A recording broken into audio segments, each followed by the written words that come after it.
Hey everybody, my name is Ryan, and I've been developing a first-person roguelike game that takes place within the player's nightmares. So, welcome to a very overdue devlog.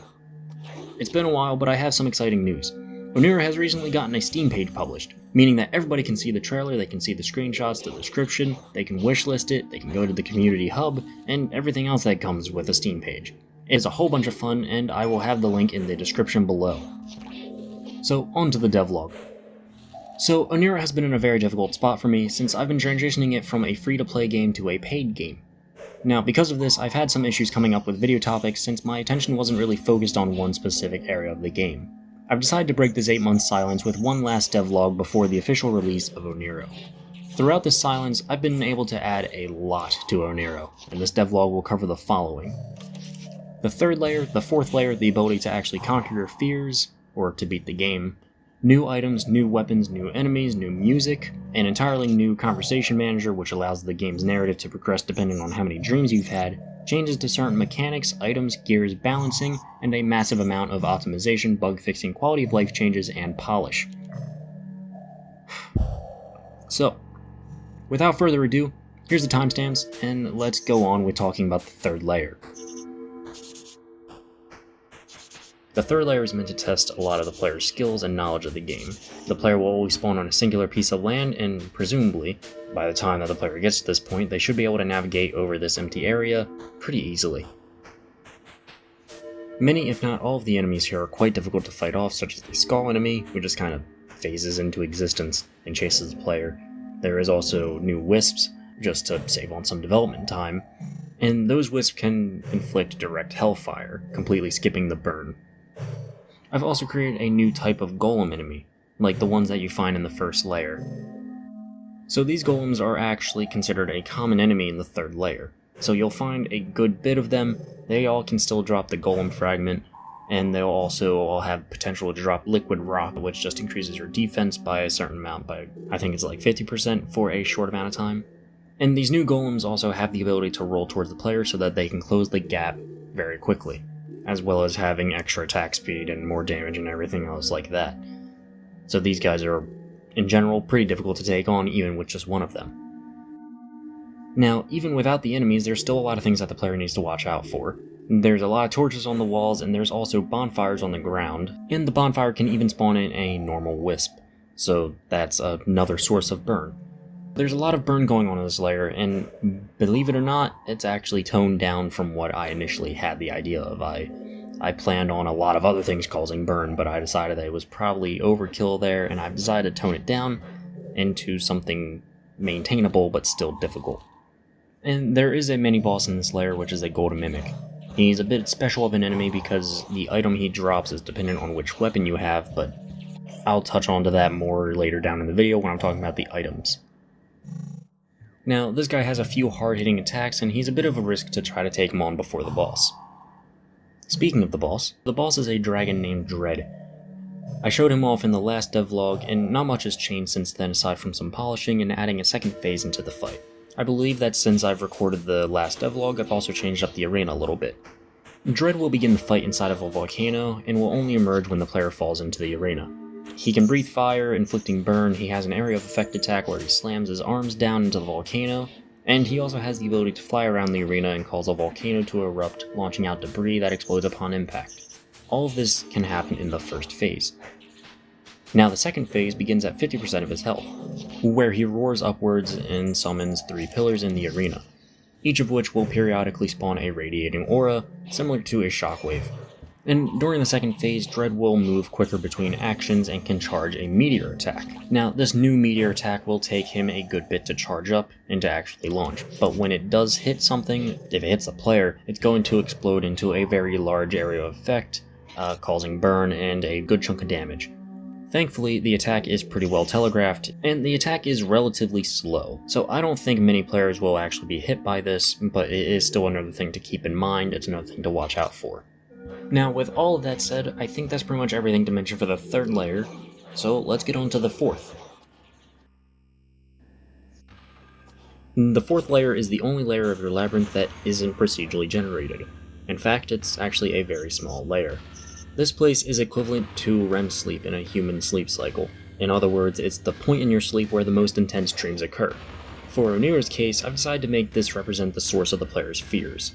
Now, Oneiro has never really had a strong focus on narrative. I have always been more geared towards gameplay, being more important than plot or narrative, though I do understand the importance and the part that plot has on a game despite the genre. So I made sure to put one into Oneiro for those who find it interesting and to help the immersive factor. And for a quick summary, Oneiro starts off new players on an island with a giant towering structure that lingers above. By talking to others on the island, you'll eventually find that you're all here for the same reason, which is to get over your fears.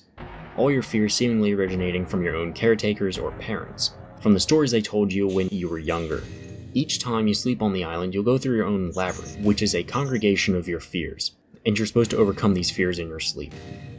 And after overcoming your fears, you are free to leave the island. So, with that being the general narrative, the final boss of your own labyrinth will actually be your own caretaker, or rather the image of your own caretaker that you had back before the island when you developed these fears. So upon defeating the caretaker in your dreams, you'll overcome your fears, and bing bada boom, the game's done. So the caretaker is extremely difficult, and even I've only beaten them a few times. There's 3 separate phases, and they move very quick, strike hard, and even the land itself has some traps on it. Now, overall, it's an enjoyable fight, I believe, and it's quite challenging as well. Hopefully you'll all like it as much as I do. I believe that's everything I've done in regards to progression, in regards to the actual labyrinth, so let's move on to the next section here, which is the living walls. The essence and the living walls serve as the game's currency and shop, respectively. Each layer that's generated will have 5 living walls located somewhere within them, which you can only find by walking near them. These living walls crave essence in exchange for their products. Essence is found by killing enemies, with mini-bosses and bosses giving out more than elites, and elites giving out more than common tier enemies. Each living wall will sell 3 items and a lesson, which is something you can only find through living walls. There are 5 lessons that a living wall can offer, and these boost your base stats by a certain amount. Now, base stats refer to the original number you have in a stat before the bonus percentages apply from the items that you have. For example, every dream you start off with 30 attack. Say that you get a bunch of items and gain a 50% in your attack stat. That would give you 45. If you buy a lesson in Hopology from a living wall, that will increase the base 30 to a base 33, and then it gets the 50% bonus for a total of 49.5, which the game would then round up to a flat 50. Now, personally, I hate doing math, so I tried saving some math work for the player by just putting all of the math into the description, and hopefully that saves some people some time and effort. Anyways, so that's the living walls. The next section I want to talk about is the new items.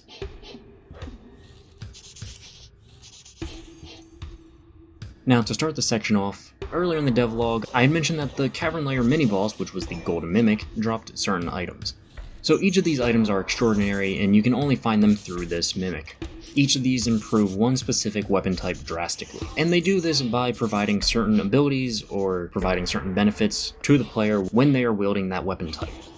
For example, if I defeat the Golden Mimic with a sword, I'll be getting the Knight's Chainmail item, which gives me 3 extra attacks with the sword combo. So instead of the normal primary combo for the sword being 3 hits, it will actually be 6 hits, and the last hit will do 2 times damage. But these 3 extra hits aren't added towards any other weapon. It's not like I have 7 hits with the spear or 9 hits with the karambit. It only benefits the sword. So there's a ton of benefit if they stick with the weapon type that they use to defeat the Golden Mimic. These items definitely grant very powerful effects, but they're difficult to get, so I think it balances that out well. Now, in regards to other items that I've added, there's a new item called the Plush Imp, which is dropped by the imps in the 2nd layer. This item is an on-hit category, and it grants the player invincibility time after being hit, so it's definitely a good item to duplicate and to stack up on.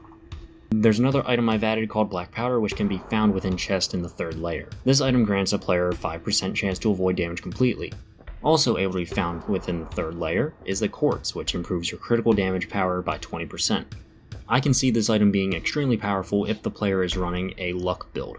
Otherwise, it's kind of not worth picking up since your inventory space is limited. There's one more extraordinary item I've added, which is called the Ancient Crossbones. It's dropped by the Skull enemy in the 3rd layer, and this item grants an additional attack to your combo for all weapon types. It's not limited to just the swords, not limited to just one weapon type.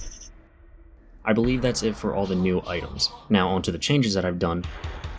There's an old item that has been brought back called the Gauntlet. It used to improve your knockback, but since then I've decided to discard knockback improvement as an ability. So now the Gauntlet will improve your unarmed damage by 2. There is one more notable change here, which is the grapple hook. The grapple hook will now have the ability to retrieve weapons, items, and gear, so if you shoot your grapple hook towards an item, you'll actually be able to pull it towards you, as opposed to you being pulled towards the item. And this will help the player immensely for any items that they find out of reach or any weapons that are out of reach. And speaking of weapons, I think it's time to move on to the next section. Now, as far as new weapons go in Oneiro 1.0, there's not too many new weapons. For the third layer weapons, we have the Obsidian Blade for the Cavern Sword, the Molten Speedum for the Cavern Spear, the Overdrive Hammer for, well, the hammer, and finally the Ruby Karambit for the Karambit. Personally, I really like how these look, and I think they get across the cavern feel pretty well. And in addition to this, there's also the stalactite that I showed off in the last devlog. So in the third layer, you'll see a bunch of stalactites on the ceiling, and each of them have a small chance to become abnormally large. These abnormally large stalactites can be wielded as spears, and they have some massive damage behind them considering the range. Now, the stalactite will also have some massive weight to it, so you'll have less hits than your normal spear combo. Though the damage is so incredibly high that you probably won't notice it, and if you get the Ancient Crossbones item that I talked about in the last section, you'll be doing even more damage. Now, I think that's all I had wanted to mention about the weapons here, so let's go on to the next topic, which is the narrative. So I talked a little bit about the narrative earlier in the devlog, but before version 1.0, the NPCs would always say the same exact thing over and over and over. They seemed extremely lifeless, so I figured a bit of plot or narrative progression couldn't really hurt the game. So I have implemented a system that progresses based on how many dreams you've had and how far you've gotten in those dreams. So as you play the game, the island will go through certain events, in which you can stop playing the rogue portion of the game and talk to other people on the island, to try to learn more about what it's like for those people to be sent to this island and what it's like to be on this island in the first place. This narrative is 100% optional, and events will pass even if you just keep dreaming instead of talking to them. So it's not mandatory to talk to them or anything like that. If you want to play the game just for the rogue portion, you're completely free to do so. This narrative progression is unfortunately not very long, but I think it has some interesting events that unfold. So, on to the last section of the video, which is the notable changes and bug fixes. Throughout the last 8 months, I've been fixing a ton of bugs, and I'm not going to name all of them here, but I just want to pick out the ones that I think are important to mention, as well as the notable changes. So, starting off, you may have noticed this throughout the footage, but the number of treasures you'll find near your labyrinth have overall been greatly reduced, and the number of duplicators you'll find have been increased. This change was put into place to make the player feel more in control of their abilities as opposed to collecting items solely by RNG, and that player choice is what every good roguelike game should have, which Oneiro had lacked a good bit of. And I think this change greatly improved the game's replay value and the overall fun that I've had with the game while I was playtesting. I have also made a notable change to pitfalls in which they will now trigger if they detect movement from underneath them. This is good for if you're underneath the labyrinth for some reason or another and you need to find a way up. And in addition to this, I also made sure that traps can be triggered by gear such as throwing knives or grapple hooks.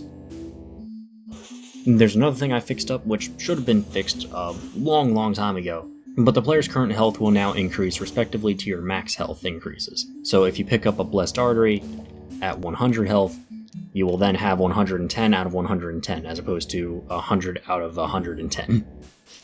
I've also made an option in the settings that the player can toggle if they want to use gear immediately if they don't have space for it in their inventory. I've also added statistics in the pause menu, so now the player will be able to see how long they've dreamed for, how many enemies they've killed, how many layers they've conquered, etc, etc. Also, another important thing to mention is that layers will now have their own different treasure models to fit the theme a little more, and due to this, mimics are also unique to all layers.